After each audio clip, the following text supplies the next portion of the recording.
మీ అందరికీ నా వందనాలు. యేసు ప్రభు రక్తంలో కడగబడ్డ ప్రతి వాళ్ళు రక్త సంబంధికులే. ఎవరైనా మాట్లాడవచ్చు.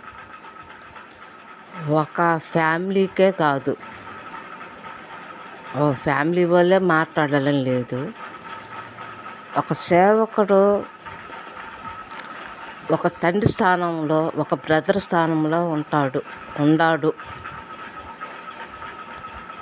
ఆ సంఘాన్ని ఎక్కువగా ప్రేమించేది వాళ్ళే. ఫ్యామిలీ వాళ్ళు మాట్లాడలేదు, మీకేంది మీరెందుకు మాట్లాడతాడు అనటం తప్పు. ఫ్యామిలీ వాళ్ళకంటే మాకే ఎక్కువ బాధ ఉంటుంది. ఎందుకంటే యేసులో కడగబడ్డ ప్రతి వాళ్ళని రక్త సంబంధికులే. ఇది కాదని ఏ సేవకుడైనా చెప్పడు కూడా. ఎందుకంటే అది అంతే.